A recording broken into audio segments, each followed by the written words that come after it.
Assalamualaikum warahmatullahi wabarakatuh. Terima kasih atas kesempatan yang diberikan. Perkenalkan, nama saya Nurul Mutmainnah, NIM J014191040, mahasiswi POAS Departemen Ilmu Kedokteran Gigi Anak, Fakultas Kedokteran Gigi Universitas Hasanuddin. Video ini merupakan video substitusi kasus holistik di bawah bimbingan Dr. Gigi Nur Haida Haji Galih, spesialis kedokteran gigi anak. Adapun skenario-nya sebagai berikut. Seorang anak usia 8 tahun dibawa oleh ibunya ke RSGMP Unhas untuk memeriksakan giginya untuk pertama kalinya. Pada pemeriksaan objektif, pada gigi kanan desidui kanan rahang atas terdapat white spot, molar 1 desidui kiri rahang bawah pulpitis reversible, dan molar 1 desidui kanan rahang bawah gangren radix. Assalamualaikum, permisi dok. Waalaikumsalam, silahkan duduk ibu, adek. Baik bu, ini yang sakit anaknya ya? Iya dok. Sebelumnya perkenalkan bu, nama saya Dr. Gigi Nurul Faindah yang bertugas di klinik ini. Sebelumnya ini dengan ibu siapa? Ibu Haspina dok. Ibu Haspina, baik bu, alamat rumah ibu di mana? Di BTN Jenetal Lasa dok. BTN Jenetal Lasa. Pekerjaan sehari-hari ibu apa ya? Guru dok. Guru. Iya. Baik bu, sebelumnya apakah pernah ke dokter gigi? Belum pernah dok. Oh belum pernah ya. Iya baik bu. Baik bu, selanjutnya saya akan bertanya mengenai keluhan anak ibu ya. Keluhan anak ibu ini seperti apa bu? Anak saya lagi sakit gigi dok di bagian geraham bawahnya. Oh sakit gigi di geraham bawah. Iya. Hal ini sudah terjadi berapa lama bu? Ya kurang lebih 1 pekan dok. Sudah 1 pekan ya? Iya 1 pekan. Ibu apakah sebelumnya pernah diberikan obat? Belum pernah dok, cuman saya berikan air garam. Air garam ini apakah meredakan rasa sakit bu ketika diberikan? Kata anak saya reda dok, cuman sebentar, tapi beberapa jam kemudian masih sakit dok. Iya baik bu, apakah anak ibu mempunyai riwayat penyakit tertentu seperti penyakit jantung, asma? Alhamdulillah tidak ada dok. Tidak ada ya.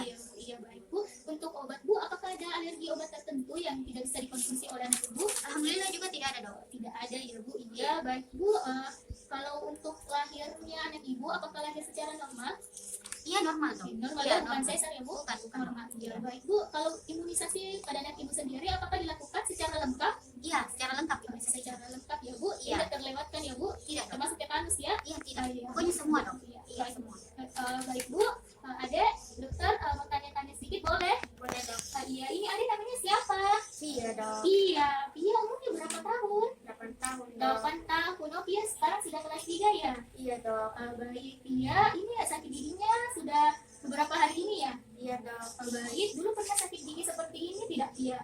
Iya dok, apalagi kalau makan nasinya masuk ke lubang. Oh kalau makan ya, oh iya baik. Sakit yang dirasakan apa saat makan saja Pia? Saat bermain juga dok. Saat bermain juga langsung sakit ya? Iya dok. Oh iya, terus kalau misalnya Pia makan atau minum yang panas dan dingin apa sakit juga? Dingin dok. Dingin gilu ya? Oh dingin gilu ya? Iya, dingin gilu. Oh iya. Adek sebelumnya kalau adek Pia sikat gigi berapa kali sehari? 2 kali. 2 kali sehari ya? Kapan itu adek Pia? Pagi dan sore dok. Pagi dan sore. Kalau pagi kapan? Sesudah makan sarapan dok. Sesudah sarapan ya. Kalau sore hari kapan? Nanti sore dok. Oh satu lagi ya bu. Tidak dilakukan pada malam hari ya bu? Tidak dok. Harusnya bu dilakukan sikat gigi 2 kali itu pagi. Benar dikatakan adik Pia sudah sarapan dan malam hari bu. Biar kuman-kuman yang ada pada mulut itu tidak berkembang biak apalagi setelah makan malam bu.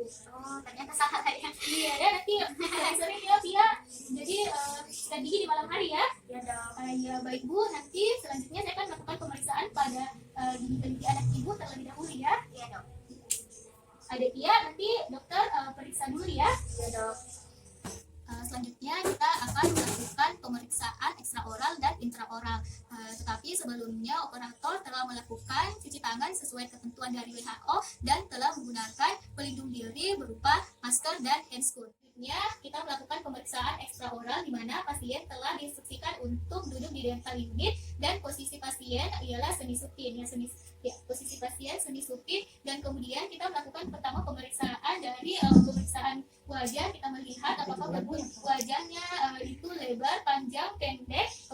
Kemudian di sini posisi operator berada di sebelah kanan depan pasien. Nah, untuk melihat profil wajah kita berada di samping kanan pasien untuk melihat apakah profil wajah dari pasien ini lurus, cembung atau cekung. Kemudian kita juga dapat melakukan pemeriksaan bentuk kepala di mana operator berada di depan pasien dan mata sejajar, mata sama tinggi dengan pasiennya. Di sini kita bisa melihat kelainan kelainan dari pasien, apakah terjadi hidrosefalik atau mikrosefalik. Kemudian kita juga bisa melihat mata dari pasien, apakah terjadi kelainan hidung dari pasien.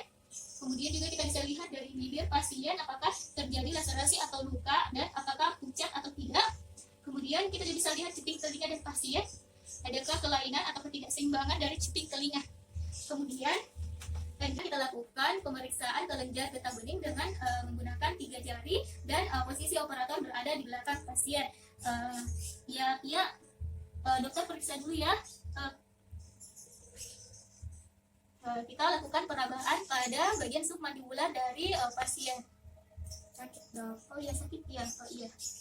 Setelah kita melakukan pemeriksaan submandibular untuk kelenjarnya, selanjutnya kita melakukan pemeriksaan sendi rahang yaitu TMJ dengan cara menggunakan telunjuk, dan di sini posisi operator juga masih berada di belakang pasien. Ya. Dan posisi tangan atau jari telunjuk kita itu berada di meatus externus dari pasien. Nanti dokter bilang buka mulutnya, dibuka ya. Buka mulutnya Pia. Iya, tutup lagi, buka lagi. Ya, tutup lagi. Apakah ada rasa sakit? Tidak sakit dok. Iya, baik. Jadi berdasarkan hasil pemeriksaan objektif yaitu pemeriksaan ekstraoral, ditemukan bahwa terdapat kelainan berupa rasa sakit pada kelenjar getah bening, dan di sini menandakan bahwa adanya infeksi yang sedang terjadi, dan ini adalah infeksi akut karena saat perabaan terasa lunak. Dan kemudian untuk sendi rahangnya sendiri, karena tidak ada bunyi dan sakit ketika melakukan pembukaan dan penutupan mulut, itu berarti sendi rahang dari pasien normal. Selanjutnya kita akan melakukan pemeriksaan intraoral dengan menggunakan alat diagnostik set, yaitu berupa kaca mulut, kedua sonde, ketiga pinset, dan keempat ada eskavator. Nah, kaca mulut sendiri di sini berfungsi untuk memperjelas lapangan pandang dari operator untuk melihat bagian-bagian dalam mulut, dan di sini kaca mulut juga berfungsi untuk menahan dan memperluas daerah kerja seperti melakukan penarikan pada pipi, menahan pipi, lidah, dan sebagainya. Kemudian sonde juga digunakan di sini untuk melihat dan mengecek kedalaman dari adanya karies atau gigi berlubang, dan di sini juga untuk membersihkan debris dan kalkulus. Sonde juga berfungsi untuk melihat adanya perforasi pada pulpa atau tidak. Kemudian di sini juga tangkai dari sonde digunakan untuk perkusi serta mengetahui apakah suatu tempatan sudah rata atau belum. Nah, kemudian pinset di sini digunakan untuk menjepit kasa, kapas maupun cotton pellet ataupun cotton roll, dan yang terakhir ialah eskavator. Nah, eskavator digunakan untuk membuang jaringan karies ataupun kotoran-kotoran yang masuk dalam gigi yang mengalami lubang, dan di sini juga eskavator digunakan untuk membongkar tumpatan. Pemeriksaan intraoral ini yang akan kita periksa terdiri dari jaringan lunak dan jaringan keras. Jaringan lunak dari pasien sendiri meliputi bibir, mukosa labial, mukosa bukal, palatum, lidah, gingiva, tonsil, frenulum lingual, frenulum bukalis, dan frenulum labialis. Nah, kemudian di sini juga untuk jaringan keras yang kita akan periksa ialah gigi-gigi dari pasien berupa bentuk, ukuran, warna, jumlah, dan di sini juga kita melihat apakah ada persistensi dan melihat juga gigi-gigi yang sudah tanggal, apakah sudah sesuai dengan masa tanggalnya atau belum.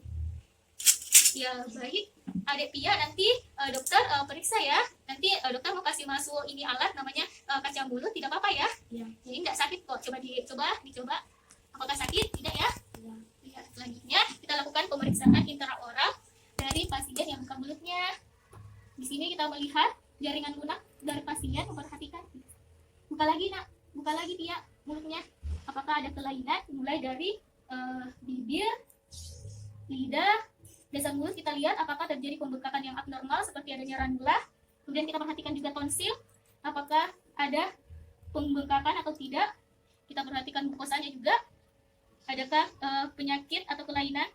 Kemudian kita perhatikan jaringan lunak seperti gigi galiginya, adakah yang berlubang, jumlah, warna, bentuk, ukuran.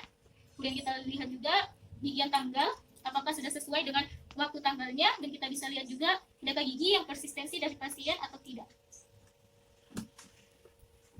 Selain itu, dalam pemeriksaan intraoral kita juga melihat oklusi dari pasien ya. Dia bisa menggigit, ya dirapatkan giginya. Iya. Jadi kita bisa lihat oklusi dari pasien. Dan di sini juga juga kita menilai status kebersihan gigi dan mulut dari pasien diagnosis. Untuk gigi 53 mengalami white spot, gigi 74 full pitis irreversible, dan gigi 84 ada gangren radix atau sisa akar. Selanjutnya dilakukan pembicaraan kepada orang tua dan pasien mengenai rencana perawatan yang akan dilakukan selanjutnya.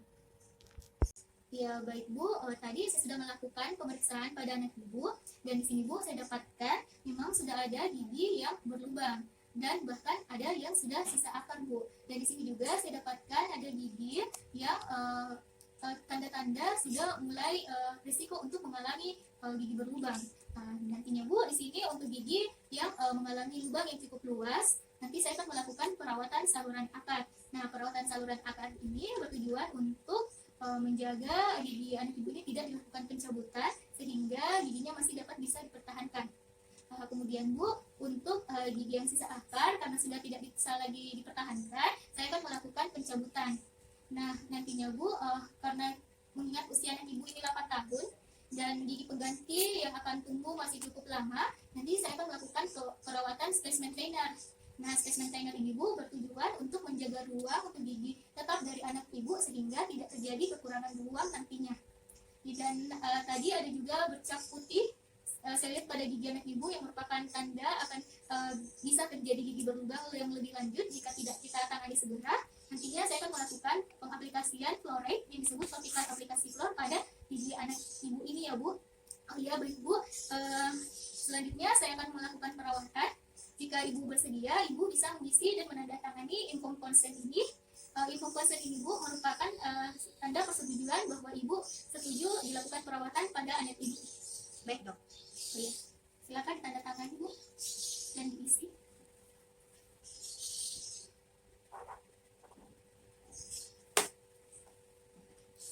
Ya baik Bu, selanjutnya untuk kunjungan pertama dari anak Ibu, saya akan melakukan perawatan pembersihan gigi-giginya dulu Bu ya, yaitu perawatan profilaksis saja terlebih dahulu.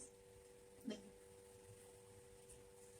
Selanjutnya dilakukan oral profilaksis. Di sini merupakan rencana perawatan sederhana bagi pasien anak pada kunjungan pertama. Jadi oral profilaksis ini dilakukan hanya untuk membersihkan keadaan gigi-gigi anak, baik itu debris dan kalkulusnya ya. Ya Aditya, nanti dokter melakukan tindakan memasukkan ini alat. Jadi Aditya buka mulut ya. Baik, selanjutnya kita lakukan ya mulutnya gigit. Kita lakukan oral profilaksis.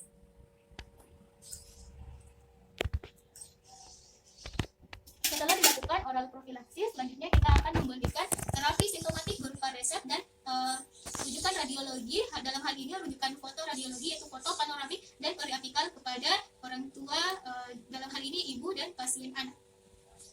Ya Bu, tadi saya sudah melakukan tindakan awal yaitu profilaksis oral atau pembersihan gigi-gigi dari anak Ibu. Ini Bu, saya ada resep dan saya juga berikan rujukan foto ke bagian radiologi. Di sini Bu, saya memberikan rujukan foto panoramik dan periapikal. Jadi tujuan dari foto panoramik sendiri ini untuk melihat keseluruhan atau keadaan gigi-gigi anak Ibu, baik rahang atas maupun rahang bawah. Dan di sini juga kita bisa melihat benih gigi dari anak Ibu. Dan foto periapikal sendiri bertujuan untuk melihat keadaan dari mahkota sampai akar gigi-gigi anak Ibu secara lebih detail dibandingkan dengan panoramik untuk keberhasilan dari perawatan yang nanti saya akan lakukan Bu. Ya Bu, nanti tolong difoto dulu anaknya ya Bu, baru bisa melakukan perawatan kembali. Ya Dok. Ya nanti datang lagi Bu, dan ini resepnya tolong ditebus dan diminum sesuai resep yang saya kasih ya. Ya, makasih Dok. Permisi Dok. Ya Waalaikumsalam Bu. Adek silakan duduk ya. Ini ada Tia ya dan Ibu Astina. Iya Dok. Iya. Baik Bu, apa sudah melakukan foto? Oh iya Dok, ini sudah melakukan foto radiologi dan foto panoramik dan periapikal ya. Iya betul Dok. Iya baik Bu. Adik Tia, ini masih sakit? Iya Dok, sudah dikasih obat tadi. Oh, sudah baru-baru minum obat ya? Iya Dok. Iya. Ya Bu, saya lihat dulu ya hasil fotonya. Ya Bu, di sini Ibu bisa lihat bahwa untuk foto panoramik atau foto keseluruhan gigi anak Ibu, benih-benih gigi-giginya ada ya Bu, semua sudah lengkap. Di sini juga dari foto periapikal Ibu bisa lihat untuk foto yang khusus ini gigi anak Ibu yang berubah sudah sangat luas lubangnya Bu. Jadi harus dilakukan perawatan saluran akar ya Bu. Jadi bagaimana tindakan selanjutnya dok? Ya baik Bu, sesuai dengan rencana perawatan yang kemarin saya beritahukan, hari ini saya akan melakukan perawatan saluran akar yaitu pulpektomi itu Bu. Oh iya dok. Pulpektomi sendiri merupakan pengambilan seluruh jaringan pulpa dari kamar pulpa dan saluran akar. Pada gigi molar sulung, pengambilan seluruh jaringan secara mekanis tidak memungkinkan sehubungan bentuk morfologi saluran akar yang kompleks. Adapun indikasi dari pulpektomi ialah gigi sulung dengan infeksi melebihi kamar pulpa pada gigi vital dan non-vital, kemudian terjadi resorpsi akar kurang dari sepertiga apikal, ketiga, resorpsi interna tetapi belum terjadi perforasi akar, keempat, kelanjutan jika pulpotomi gagal. Adapun kontraindikasinya yaitu bila kelainan sudah mengenai periapikal, resorpsi akar gigi yang meluas, kesehatan umum yang tidak baik, pasien yang tidak kooperatif, serta gigi yang goyang karena disebabkan keadaan yang patologis. Adapun jenis dari pulpektomi itu sendiri ada 3, ada pulpektomi vital yaitu pengambilan seluruh jaringan dalam ruang pulpa dan saluran akar secara vital. Kedua, pulpektomi de vital di mana pengambilan seluruh jaringan pulpa dalam ruang pulpa dan saluran akar yang lebih dahulu dimatikan dengan bahan devitalisasi pulpa. Dan yang terakhir, pulpektomi non vital yaitu perawatan yang dilakukan pada gigi sulung dengan diagnosis gangren pulpa atau nekrosis pulpa. Selanjutnya akan dilakukan perawatan pulpektomi, yaitu pertama kita akan lakukan devitalisasi pulpa. Di sini operator telah menyiapkan alat dan bahan, kemudian operator juga telah melakukan cuci tangan sesuai ketentuan dari WHO, dan operator juga telah menggunakan alat pelindung diri berupa handscoon dan masker. Yang pertama dilakukan adalah melakukan isolasi daerah kerja gigi yang akan dilakukan pulpektomi. Yang selanjutnya pihak setelah lakukan isolasi daerah kerja, kita mengangkat karies dengan menggunakan eskavator atau berkecepatan rendah. Setelah itu, kita letakkan formaldehyid sebagai bahan devitalisasi pulpa. Ya. Kemudian, lakukan tambalan sementara pada gigi tersebut.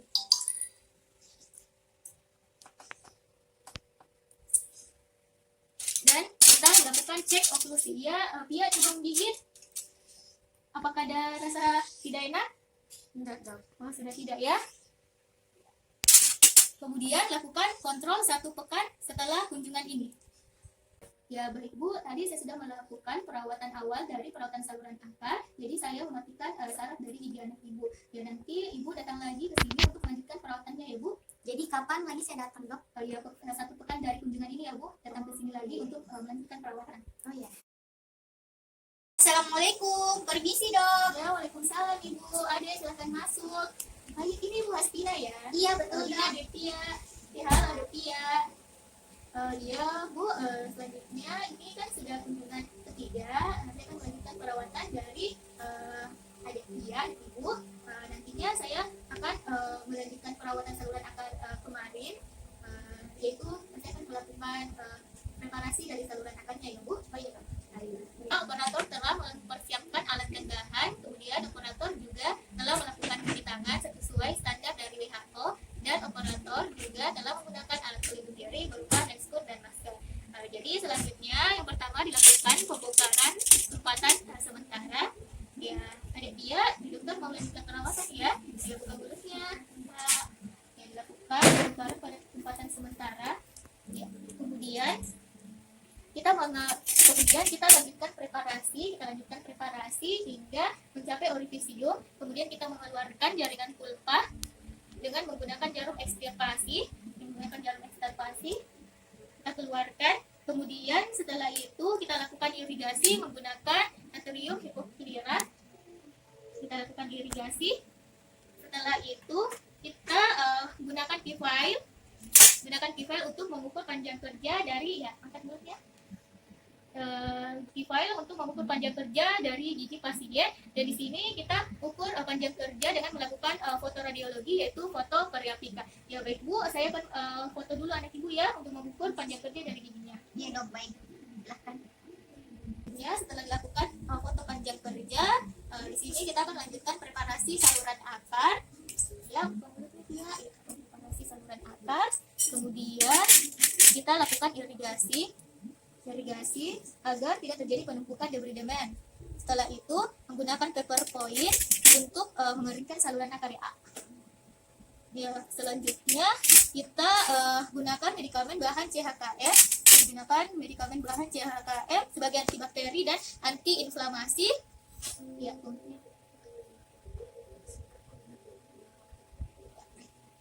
antiinflamasi dan sebelumnya CHKM ini jangan lupa diperas terlebih dahulu karena yang digunakan hanya uapnya saja. Nah, setelah itu kita lakukan penembalan sementara.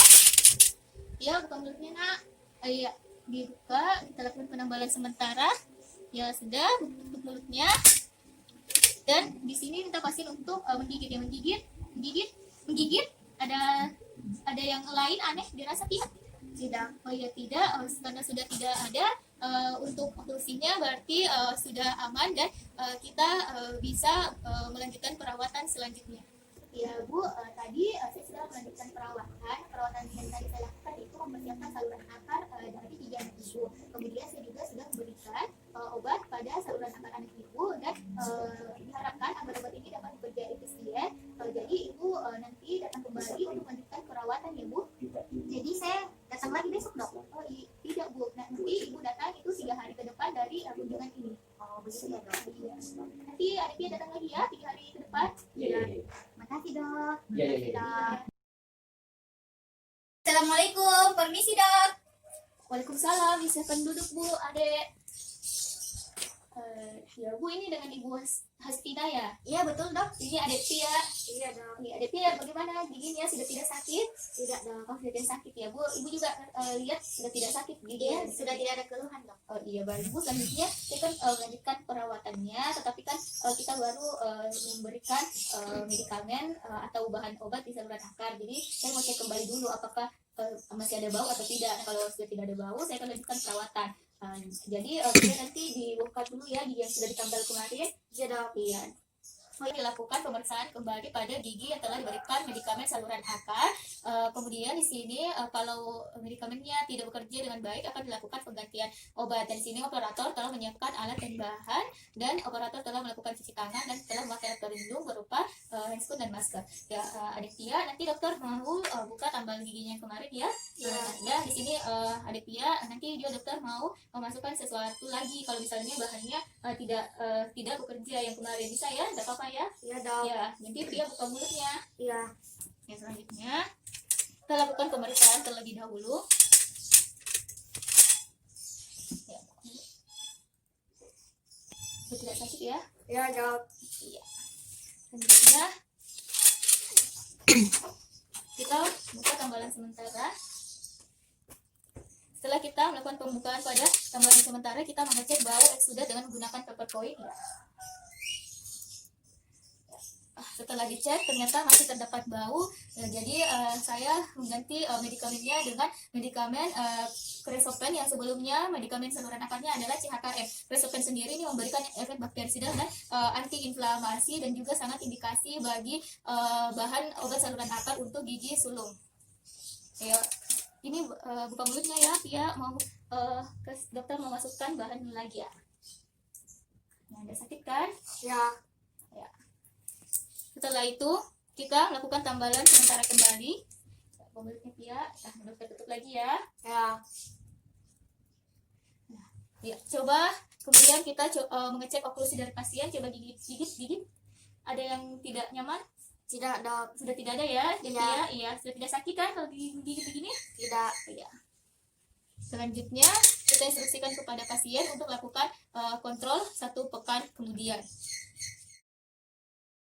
Permisi dok. Waalaikumsalam. Silakan masuk Ibu Adek Tia dan Ibu Hastina ya. Iya betul dok. Ya, bagaimana keadaannya anaknya Bu? Alhamdulillah membaik dok. Sudah membaik. Iya ya? Betul. Adik Tia sudah tidak sakit lagi atau masih sakit? Tidak dok. Oh, sudah tidak ya? Iya Tia. Ya. Terus kalau sekarang sikat giginya sudah berapa kali sehari? Sudah 2 kali tahu dok. Oh, pagi dan malam. Oh sudah sikat gigi malam ya Adik Tia. Iya jangan dilupa ya supaya tidak ada lagi gigi yang berlubang. Iya dok. Siap? Siap. Ya Bu, nanti selanjutnya saya akan melanjutkan perawatan kembali karena tadi Ibu bilang sudah tidak ada keluhan. Saya akan cek kembali karena saya kemarin mengganti obat dari saluran akar anak Ibu. Ayo silakan ya. Dan kalau misalnya sudah berhasil, sudah tidak ada tanda-tanda adanya bau di saluran akar, bau sudah atau kayak bau rasa ada yang infeksi, nah, nanti saya akan langsung melanjutkan perawatannya, yaitu melakukan pengisian pada saluran akar dari anak Ibu ya. Iya baik. Ya, Adik Tia, nanti dokter mau buka lagi tambalan giginya, tidak apa-apa ya? Iya dong. Ya, nanti dokter buka, kalau sudah bagus nanti dokter isi. Ya, nanti Adik Tia kalau ada merasakan sesuatu dibilang ya, kalau ada rasa sakit atau tidak. Iya dong. Iya. Selanjutnya, operator telah menyiapkan alat dan bahan, dan operator telah melakukan cuci tangan dan telah menggunakan alat pelindung diri berupa handscoon dan masker. Di sini kemudian dilakukan pemeriksaan terlebih dahulu kepada pasien untuk mengecek perkusi, palpasi, dan masih adakah bau atau tidak. Bau eksudat yang dimaksud ya, nanti dokter mau buka mulutnya ya. Iya dok. Nanti dokter memasukkan alat-alat ini ya. Iya. Ya, buka mulutnya. Sakit? Enggak ya. Kemudian kita melakukan pembongkaran penambalan sementara yang telah dibuat kemarin. Kemudian kita cek lagi menggunakan PowerPoint. Ya, buka mulutnya Dek. Jadi dari hasil pemeriksaan sih sudah tidak terdapat lagi bau eksudat, maka bisa dilanjutkan dengan pengisian saluran akar atau obturasi. Obturasi kali ini kita menggunakan zinc oxide eugenol, di mana pertama kita melakukan isolasi dulu daerah kerjanya. Ya, buka mulutnya ya, Dekia. Kita isolasi area kerja, kemudian kita melakukan irigasi dengan NaOTL. Ya, dokter memasukkan ini ya, untuk irigasi boleh? Ya dong. Ya. Sudah diirigasi, kemudian kita keringkan saluran akarnya dengan menggunakan paper point. Ya, buka mulutnya lagi ya. Setelah itu kita selanjutnya obturasi ini akan menggunakan zinc oxide eugenol. Jadi kita masukkan zinc oxide eugenolnya ini menggunakan plugger. Ya. Sedang menggunakan plugger pada saluran akar, lalu dilakukan penekanan dengan cotton pellet. Jadi kita lakukan penekanan dengan cotton pellet, kemudian hingga saluran akarnya ini penuh. Kemudian tutup menggunakan cotton pellet. Kemudian kita tutup lagi ya. Dan lakukan penambalan sementara ya. Dokter mau tambah lagi ya? Ya dong. Penambalan sementara. Kemudian dilakukan dilakukan foto ronsen kembali untuk memastikan bahwa saluran akar ini sudah hermetis. Nah, dari hasil evaluasi pemeriksaan radiografi terlihat pengisian saluran akar sudah hermetis, dan di sini pasien bisa diinstruksikan kembali untuk datang 1 minggu kemudian untuk dilakukan evaluasi pasca obturasi. Baik Bu, tadi saya sudah melanjutkan perawatan karena dilihat sudah tidak ada lagi tanda-tanda akan adanya inflamasi atau infeksi pada saluran akar dan sudah tidak mengeluarkan bau. Jadi saya lakukan pengisian saluran akar. Dan saya juga tadi sudah melakukan evaluasi fotonya sudah baik. Jadi mungkin Ibu bisa datang kembali untuk melanjutkan perawatan ya. Jadi saya datang 3 hari kemudian dok? Oh, kali ini tidak usah 3 hari, 1 minggu kemudian bisa datang. Oh iya. Ya, Adik Tia ya, jangan lupa untuk selalu sikat gigi malam ya. Iya dong. Ya, makan makanannya juga yang sehat-sehat, kayak yang banyak sayurnya, banyak vitaminnya, kayak buah-buahan. Siap ya? Iya dong. Iya.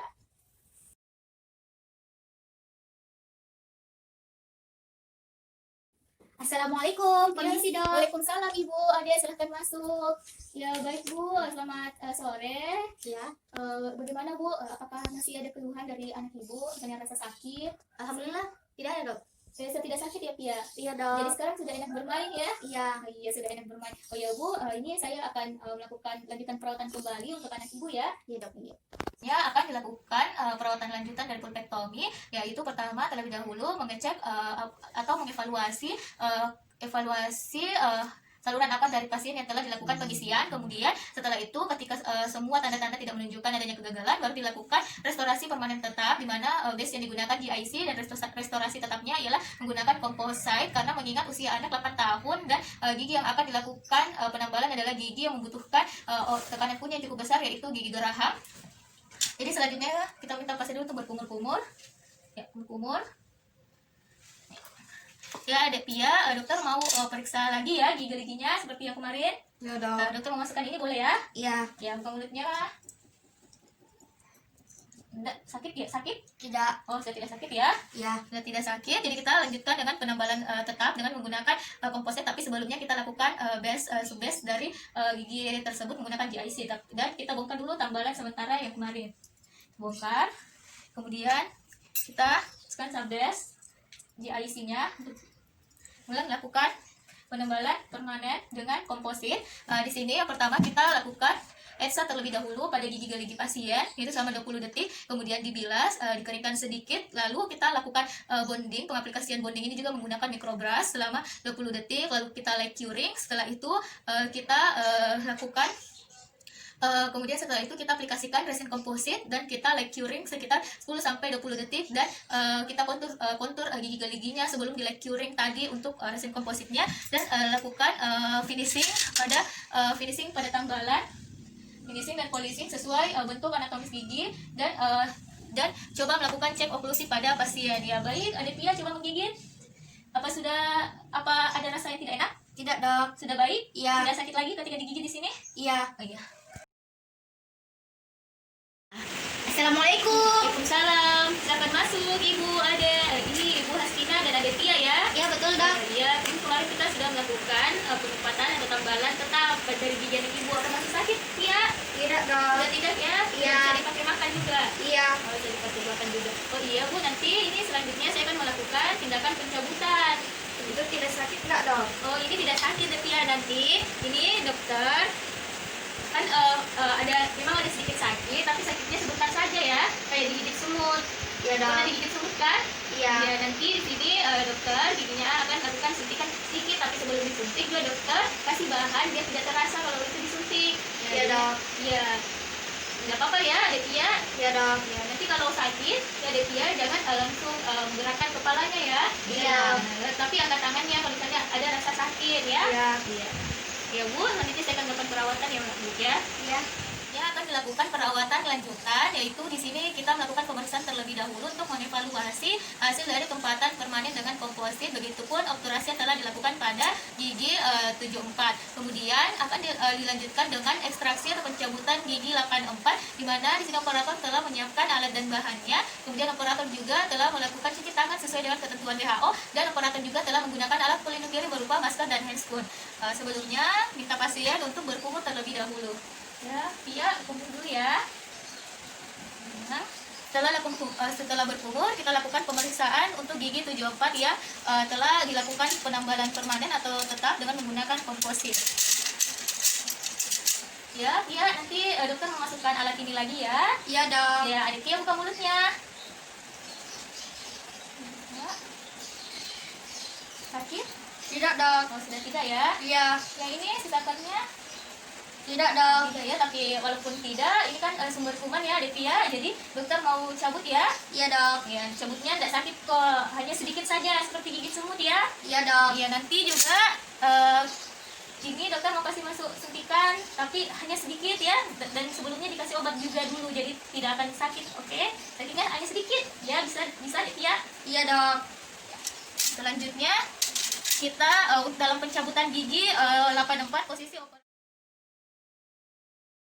Ekstraksi sendiri merupakan tindakan pencabutan pada gigi, di mana tindakan ekstraksi gigi pada rongga mulut dilakukan dengan berbagai alasan yang bervariasi. Nah, walaupun kondisi modern dalam kedokteran gigi ini sangat memungkinkan untuk tetap mempertahankan gigi pada kavitas oral, tetapi masih dibutuhkan penatalaksanaan atau pelaksanaan ekstraksi dengan beberapa alasan. Penatalaksanaan ekstraksi sendiri yang tidak membutuhkan waktu yang lama dan biaya yang relatif murah ini menjadi alasan utama pasien untuk menyetujui dilakukan ekstraksi. Adapun indikasi dari ekstraksi atau pencabutan gigi ialah pertama, gigi yang mengalami karies yang tidak dapat direstorasi lagi, kemudian terjadi infeksi pada daerah periapikal dan interradikular, kemudian yang ketiga pada kasus abses dentoalveolar akut dan selulitis, yang keempat jika gigi sulung bertabrakan dengan erupsi gigi permanen, yang kelima gigi sulung yang sudah waktunya tanggal, yang keenam untuk keperluan ortodontik, dan yang terakhir itu untuk kasus dengan supernumerary teeth. Adapun kontraindikasi dilakukan pencabutan ialah yang pertama terjadinya infeksi akut, kemudian yang kedua terjadi penyakit akut, ketiga adanya riwayat keganasan, dan terakhir ialah karena adanya riwayat penyakit sistemik.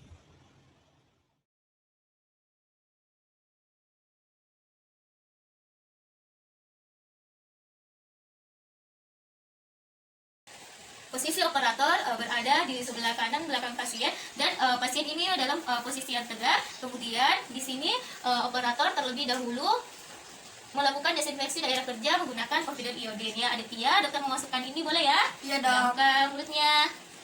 Kita desinfeksi daerah kerja. Kemudian setelah itu kita keringkan mukosa untuk mengaplikasikan bahan anestesi. Ya, kita keringkan mukosanya. Ya, setelah itu kita mengaplikasikan bahan anestesi lokal di gigi yang akan dilakukan infiltrasi. Setelah itu kita tarik mukosa dari anak. Untuk mengalihkan perhatian anak ini kita dapat menekan bibirnya. Nah, kemudian setelah itu kita menyuntikkan secara perlahan, di mana masukkan jarum. Jika menyentuh tulang, tarik jarum keluar sedikit dan kita lakukan aspirasi. Ketika negatif, kita suntikan atau masukkan 0,5 sampai 1 cc pada bagian bukal dan kita lakukan secara perlahan-lahan. Ya, kemudian setelah itu kita evaluasi jaringan yang sudah dilakukan infiltrasi tadi ya, buka mulutnya. Kita jepit, sudah tidak sakit ya? Iya, Dok. Sudah sakit, berarti sudah siap untuk dilakukan pencabutan. Tetapi sebelumnya kita bebaskan dulu sisa akar gigi dari jaringan lunak, itu jaringan periodontalnya. Sudah dibebaskan, kita lakukan mobilisasi. Selanjutnya lakukan mobilisasi dengan menggunakan tang sisa akar, dan di sini fiksasi dengan menggunakan jari telunjuk dan ibu jari. Ibu jari berada di lingual dan jari telunjuk ada di labia. Kemudian kita lakukan gerakan rotasi dan luksasi sampai gigi mobile. Nah, ketika gigi sudah mobile, kita angkat, lakukan luksasi secara perlahan-lahan hingga gigi keluar. Setelah itu kita lakukan kuretase. Yang buka mulutnya, buka mulutnya agar tidak ada sisa-sisa jaringan nekrotik yang tertinggal dari pencabutan gigi ke gigi. Kemudian kita lakukan spooling. Ya, setelah itu kita gigitkan tampon kepada pasien. Digigit, iya. Dan lakukan instruksi pos pencabutan. Baik Bu, tadi saya sudah melakukan pencabutan. Jadi di sini anak Ibu tidak boleh dulu memainkan lukanya ya. Jadi Tia jangan memainkan luka bekas gigi yang dicabut itu ya. Iya, Dok. Ya, kemudian di sini juga Ibu nanti anaknya disuruh istirahat, kemudian makan makanan yang bergizi seperti yang mengandung kalsium untuk mempercepat penyembuhan dari tulang anak Ibu. Kemudian di sini juga Ibu kalau anaknya suka berkumur-kumur, dilarang dulu ya supaya mempercepat proses penyembuhan luka dari gigi yang dicabut. Oh iya, Dok. Dan nanti saya berikan beberapa kapas atau tampon yang digigit ini untuk diganti setiap 30 menit ya Bu. Setiap 30 menit Diganti lampunya. Oh iya. Yang ini yang digigit anaknya Ibu. Oh, iya, Dok. Nanti saya akan beri beberapa, nanti diganti setiap 30 menit. Oh iya, Dok. Iya, dan selanjutnya juga Bu, nanti saya akan berikan resep. Nah, ini resepnya Bu ada 3. Saya berikan antibiotik untuk melawan atau membunuh kuman dari gigi anak Ibu. Kemudian ada juga anti nyeri, itu disebut analgesik Bu. Saya berikan juga, dan saya juga berikan vitamin agar mempercepat penyembuhan dari bekas pencabutan anak Ibu.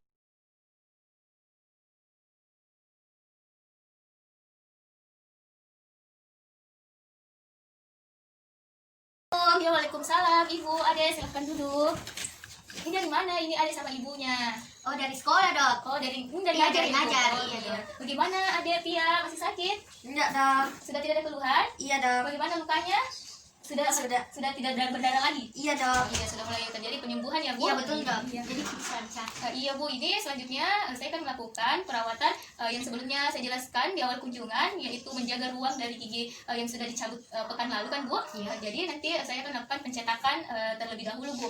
Iya, baik, Dok. Selain untuk pencetakan ini bertujuan untuk pembuatan dari alat yang akan dipakai untuk menjaga ruang, itu spesimen trader. Pencetakan di sini juga saya akan lakukan untuk kepentingan dari medical record pasien Bu. Oh iya, baik, Dok. Iya. Iya. Jadi medical record sendiri merupakan data dari pasien, jadi identitas yang bisa membedakan antara adik Tia dengan anak yang lainnya Bu. Jadi ketika berkunjung ke sini ada rekam medis dari pasien berupa bukti cetakan giginya.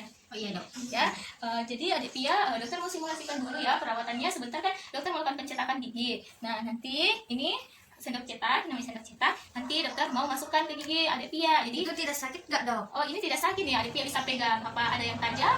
Enggak, Dok. Enggak ada kan? Nah, nanti di sini dokter memasukkan begini boleh ya ke dalam mulut Boleh, adik Dok. Tia. Jadi adik Tia nanti buka mulutnya ya. Iya, Dok. Iya. Telah menyiapkan alat dan bahan untuk melakukan pencetakan, dan di sini operator telah mencuci tangan sesuai standar WHO, dan juga operator telah menggunakan alat pelindung berupa masker dan handscoon.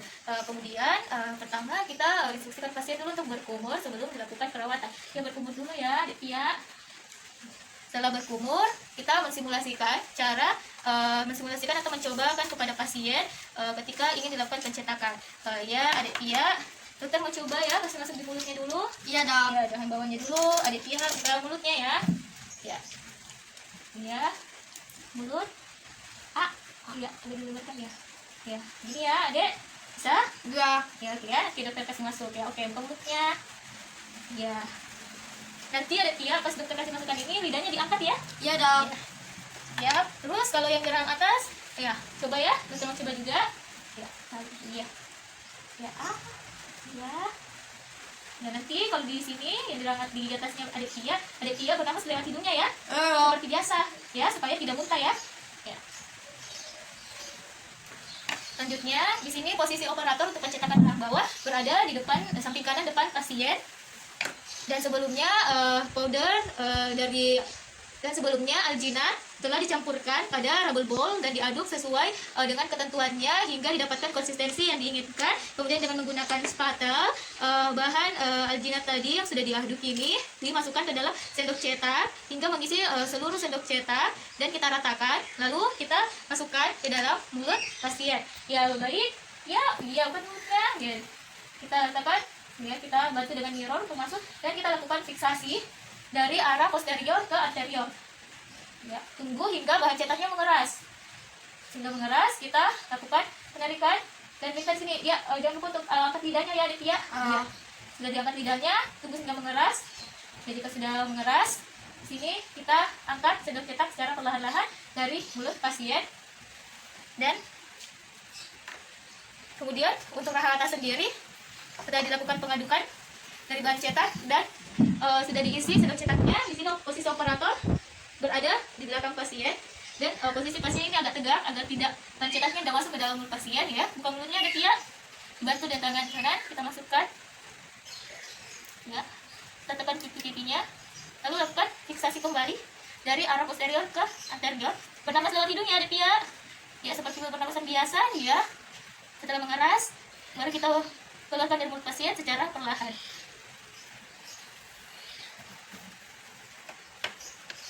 Nah, setelah tadi kita melakukan pencetakan, cetakan ini nantinya untuk space maintainer akan dilakukan analisis sesuai analisis gigi-gigi dari anak, mulai dari menghitung available space dan requirement space yang dibutuhkan untuk memperkirakan ruang yang dibutuhkan dari gigi yang akan tumbuh nanti. Kemudian kita melakukan analisis menggunakan analisis Moyer dan selanjutnya dilakukan penentuan desain, kemudian dilakukan pengerjaan pada laboratorium. Di sini prosedur analisisnya ialah dengan mengukur lebar mesiodistal keempat incisifus rahang bawah satu persatu. Lalu kemudian kita jumlahkan keseluruhan angka tersebut untuk melihat kemungkinan ukuran dari gigi kaninus premolar pertama dan kedua yang akan erupsi untuk masing-masing rahang berdasarkan tabel probabilitas dari Moyer yaitu sebesar 75% dengan memperhatikan jenis kelamin dari anak yang dianalisis gigi geliginya. Di sini metode Moyers itu kita melihat selisih antara available space dan space requirement, di mana available space sendiri ialah ruang yang tersedia antara distal gigi I2 ke mesial gigi M1. Bagaimana cara mengukurnya? Kita ukur dengan mengukur lebar distal dari I2 sampai ke mesial M1 sekaligus. Kemudian space requirement sendiri merupakan ruang yang dibutuhkan untuk menempatkan gigi kaninus P1 dan P2 pada tempat yang seharusnya. Di sini didapat dari jumlah lebar mesiodistal keempat gigi incisifus rahang bawahnya. Jadi di sini setelah kita lakukan pengukuran ternyata lebar mesiodistal gigi incisifus rahang bawah yaitu gigi 81, 82, 71 dan 72 ialah 19,5 mm dan didapatkan lebar mesiodistal untuk 3, 4, 5 rahang atas untuk tabel Moyers itu 20,4 mm dan lebar mesiodistal untuk gigi 3, 4, 5 rahang bawah berdasarkan tabel Moyers itu dapatkan 19,6 mm. Nah, di sini didapatkan dan tabel Moyersnya bisa kita lihat sebagai berikut. Jadi didapatkan untuk available space rahang bawah yang telah diukur itu untuk kanan rahang bawah sebesar 21,3 mm dan berdasarkan dari tabel Moyers didapatkan 19,6 untuk space requirement-nya sehingga selisih ruangnya sebesar 1,7 mm. Dapat dilihat bahwa terdapat kelebihan ruang sebesar 1,7 mm sehingga dipilih perawatan space maintainer. Pada kasus ini kita menggunakan jenis space maintainer fix, yaitu bend and loop. Sebenarnya ada beberapa macam jenis space maintainer cekat yang sering digunakan dalam klinik selain bend and loop, yaitu ada crown and loop, distal shoe, dan lingual arch. Nah, bend and loop space maintainer sendiri ini memang dirancang untuk mempertahankan ruang dari tanggalnya satu gigi dalam satu kuadrat, sama halnya dalam skenario yang hilang itu adalah gigi 84-nya, sehingga dipilih desain space maintainer bend and loop. Kemudian piranti ini digunakan pada kasus tanggalnya gigi molar pertama sulung dan molar kedua sulung secara dini, bertujuan untuk mencegah migrasi ke mesial yang berhubungan dengan erupsi gigi molar pertama permanen. Selain itu, alat ini juga digunakan pada kasus tanggalnya gigi kaninus sulung secara dini untuk mencegah pergerakan insisifus lateral permanen. Bend and loop sendiri lebih disukai karena proses pembuatannya yang lebih mudah serta waktu kerja yang singkat dan tidak perlu dilakukan anestesi terlebih dahulu untuk pemasangan band karena tidak ada preparasi yang dilakukan pada gigi. Kemudian pengaplikasiannya mudah dan lebih ekonomis. Assalamualaikum, permisi dok. Waalaikumsalam, Ibu Ade, silahkan duduk. Bagaimana kabarnya Ibu? Alhamdulillah baik dok. Iya, Devia baik juga. Iya dok. Giginya sudah ada sakit? Tidak dok. Gitu, bagus, baik sekali Bu ya. Iya, Ibu ini akan kemarin kita melakukan pencetakan. Ya, Ini alatnya sudah jadi nanti saya melakukan pencobaan dulu dari alatnya. Setelah itu baru lakukan pemasangannya ya Bu. Iya baik. Ini dan insersi dari alat space maintainer, yaitu pada desain kali ini menggunakan alat loop and bend. Jadi kita cobakan dulu pada pasien. Ya, nanti ini dokter mau kasih masukan alatnya ya. Iya dok. Iya, buka mulutnya. Ya. Coba kalau dengan begini sudah bagus? Iya dok. Tidak ada yang mengganggu? Tidak. Ya, setelah tidak mengganggu kita lakukan sementasi dengan menggunakan GIC. Ya, buka mulutnya. Iya. Ya, coba gigit lagi. Coba gigit. Ada tidak? Ini alatnya sudah nyaman? Iya dok. Tidak mengganggu? Tidak. Ya, dalam try-in dan insersi space maintainer untuk yang fix dan semi fix itu penting diperhatikan kenyamanan pasien dalam penggunaan alatnya. Kemudian instruksi setelah try-in dan insersi space maintainer ini yang pertama, adik Pia dan Ibu itu alatnya tidak bisa dilepas sendiri ya Pia, Ibu. Iya, dok. Jadi kalau mau dilepas harus datang ke dokter giginya Bu. Oh begitu ya dok. Tidak Iya. bisa kalau Iya, di rumah tidak bisa dilepas. dilepas sendiri. Dan kalau misalnya ada Pia rasanya ini alatnya mulai goyah, itu segera beritahu kepada ibunya untuk segera datang ke dokter gigi. Iya dok. Ya, biar semennya lemnya tadi Bu itu bisa diperbaiki, ditambah sehingga tetap alatnya tidak goyang-goyang lagi. Oh iya begitu ya dok. Iya Bu, ini untuk semennya itu dia paling tidak Ibu melakukan kontrol untuk alat ini itu 3 bulan karena mengingat daya tahan atau daya lengket semen yang diberikan tadi itu tidak bertahan lama, jadi harus selalu dikontrol secara periodik Bu. Oh iya baik dok. Iya. Terus kemudian Bu, kan dia ini tidak bisa dilepas alatnya. Iya. Jadi ini ada Pia harus perhatikan kebersihan gigi dan mulutnya. Iya dok. Ya, jadi kalau menyikat gigi perhatikan bagian yang ada alatnya ya, lebih teliti lagi dalam menyikat giginya. Iya dok. Ya, setelah itu untuk kontrolnya Bu, ini alat ini secara umum kan kita kontrol ke dokter gigi itu 6 bulan sekali. Iya. Ya, tapi kalau untuk alat ini tuh minimal 3 bulan Ibu harus kesini lagi. Kalau misalnya belum 3 bulan Longgar? Iya. Ya, segera Bu datang saja. Tapi iya. secara umumnya kalau alat ini itu walaupun tidak longgar, Ibu datang di bulan ketiganya. Oh, iya. Karena untuk mengecek daya tahan lem semennya itu bahan GIC tadi ya Bu. Iya menjadi mengerti dok. Iya. Assalamualaikum. Waalaikumsalam. Iya Ibu, Ade silahkan masuk. Dari mana? Ibu? Dari jalan-jalan dok. Dari jalan-jalan. Iya. Bagaimana Ibu? Anaknya masih ada keluhan? Alhamdulillah baik dok. Oh iya, ini Ibu datang untuk kontrol ya? Iya untuk kontrol gigi anak saya dok. Apakah membaik atau sudah mau selesai? Ini Bu, kan kita lihat dulu ya, kita kontrol juga alat yang kemarin sudah dipasang. Iya. Kemudian saya juga mau melakukan lagi perawatan, namanya perawatan pemberian fluor pada gigi anak Ibu, karena saya lihat sebelumnya kan saya sudah bilang bahwa ada gigi yang terdapat bercak putih ya Bu. Iya betul. Jadi di sini upaya pencegahannya saya mengaplikasikan fluor tidak hanya pada gigi itu, tapi saya akan melakukan pada semua gigi. Jadi nanti ada dan nanti dokter mau masukkan lagi sendok cetak, tapi ini rasanya agak asam karena kayak makan jeruk begitu. Iya dok. Ya, sama-sama begitu ya, enggak apa-apa ya. Iya. Ya, cuma 3 sampai 5 menit kok ya. Iya. Iya. Berbagai cara telah dikembangkan untuk mencegah karies gigi. Nah, salah satunya adalah dengan penggunaan fluor. Fluor sendiri mempunyai kemampuan untuk bereaksi dengan permukaan enamel gigi dalam membentuk kalsium fluor dan fluor apatit, sehingga membuat permukaan enamel lebih tahan terhadap demineralisasi dan kerusakan. Fluor sendiri bahkan merupakan mineral alami yang telah terbukti dapat mencegah dan mengembalikan kerusakan gigi, meningkatkan remineralisasi enamel yang berada dalam kondisi yang asam. Kemudian bahkan tujuan untuk penggunaan fluor itu sendiri, yang pertama ialah penggunaan fluor topikal adalah untuk melindungi gigi dari karies, di mana dengan pemberian fluor pada masa sebelum dan sesudah erosi gigi ini akan menyebabkan terbentuknya reaksi substitusi ion fluor dalam kristal hidroksi apatit, kemudian akan menyebabkan terjadinya deposisi fluor pada enamel, dan nantinya enamel ini akan lebih tahan terhadap kelarutan asam pada proses karies. Tentunya tujuan dari penggunaan fluor juga ialah menghambat pertumbuhan dan perkembangan flora yang berperan dalam proses karies.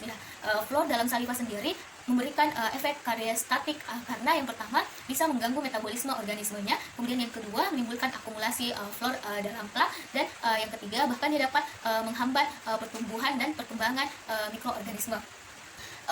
TAF sendiri atau definisi dari topikal aplikasi fluor secara topikal merupakan teknik pemberian fluorida secara langsung pada permukaan gigi dengan tujuan memberikan kesempatan kepada fluorida ini berpenetrasi ke dalam email gigi, dan selanjutnya ion fluoride ini akan menggantikan ion hidroksil pada email sehingga dapat meningkatkan ketahanan email terhadap serangan asam. Adapun indikasi dan kontraindikasi, indikasi yang pertama dari penggunaan topikal aplikasi fluor ialah pasien anak di bawah 5 tahun yang memiliki resiko karies sedang sampai tinggi, yang kedua pasien dengan laju aliran saliva yang rendah, ketiga gigi dengan permukaan akar yang terbuka, yang keempat gigi yang sensitif, anak-anak dengan kelainan motorik sehingga sulit untuk membersihkan gigi, misalnya pada pasien Down syndrome, dan yang terakhir yaitu pasien yang sedang dalam perawatan ortodontik. Nah, kemudian itu tadi indikasi. Adapun kontraindikasinya ialah pasien anak dengan resiko karies yang rendah, kemudian pasien yang tinggal dengan kawasan air minum yang berfluor, dan yang ketiga ada kavitas yang terbuka.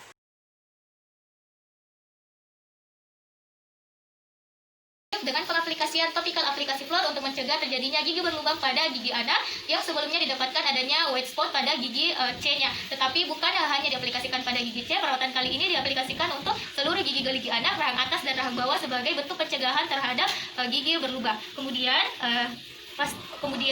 pasien sudah diarahkan ke dental unit, sudah disiapkan, dan operator juga telah menyiapkan alat dan bahannya, serta operator juga telah mencuci tangan sesuai dengan standar WHO, dan operator juga telah menggunakan alat pelindung diri berupa masker dan hingskut. Kemudian kita beritahu dulu kepada pasien, ya Aditya, nanti dokter mau aplikasikan gel.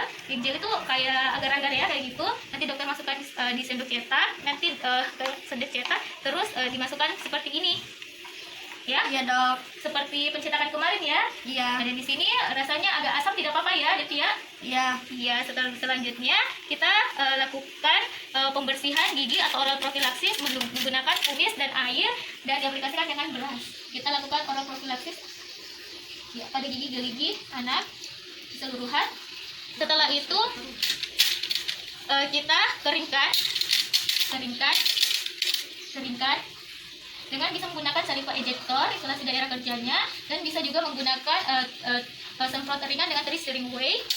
Kemudian setelah itu kita aplikasikan gelnya ini minimal hingga tinggi sepertiga dari ketinggian tray, kemudian kita ratakan gelnya sehingga menyentuh bagian semua dari traynya, dan dengan cara mengetuk-ngetukkan hingga rata, mengetuk-ngetukkan pada permukaan yang datar dan rata.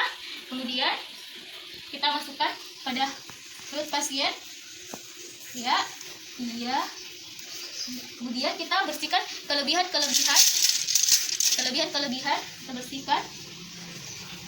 kelebihan gel. Setelah itu tunggu hingga 3-5 menit. Dan jika sudah 3-5 menit kita keluarkan, ya.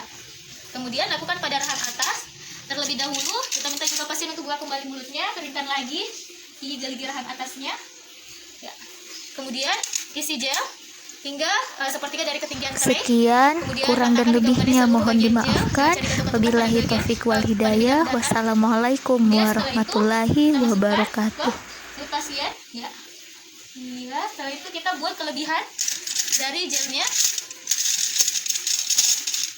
Ini kelebihan dari gelnya. Tunggu sampai 3-5 menit.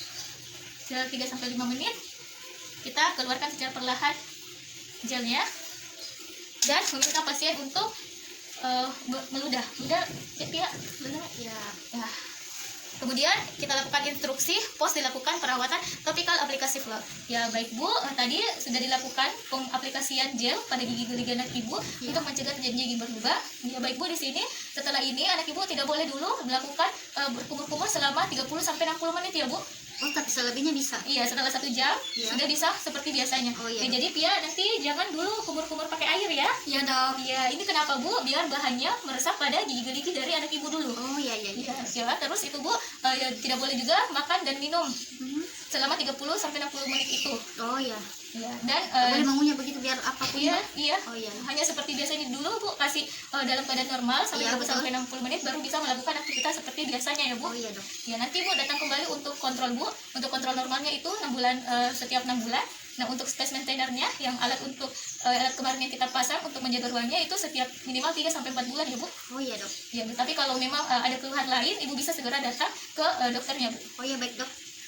Perawatan kesehatan gigi secara dini sangat berguna bagi anak yang masih dalam taraf tumbuh kembang. Perawatan gigi sulung sangat penting agar anak dapat mengelola makanan dengan baik. Selain itu, gigi sulung juga dapat mempengaruhi pertumbuhan rahang. Serta untuk estetik, peranan gigi sulung juga penting dalam membantu anak berbicara dan sebagai petunjuk jalan bagi tumbuhnya gigi permanen. Namun, masih banyak orang tua yang menganggap bahwa gigi sulung tidak perlu dirawat karena hanya sementara dan akan digantikan oleh gigi permanen. Kondisi ini berimplikasi nantinya pada kerusakan gigi yang merupakan masalah paling umum terjadi pada anak-anak dibandingkan dengan penyakit yang lainnya. Akibatnya, banyak anak-anak yang mengalami kehilangan gigi secara dini karena tindakan pencabutan. Di sini pentingnya peran orang tua, yaitu orang tua harus berperan aktif dalam menjaga kesehatan gigi dan mulut anaknya. Salah satu usaha yang dapat dilakukan adalah dengan membawa anaknya berkunjung ke dokter gigi. Kunjungan ke dokter gigi sejak dini diharapkan untuk membiasakan anak melakukan pemeriksaan gigi secara rutin dan mengatasi rasa cemas dan ketakutan anak terhadap perawatan gigi dan mulut. Usia yang ideal untuk memulai kunjungan ke dokter gigi adalah 2-3 tahun. Setiap anak yang datang berobat ke dokter gigi memiliki kondisi kesehatan gigi yang berbeda-beda dan tentunya akan memperlihatkan perilaku yang berbeda pula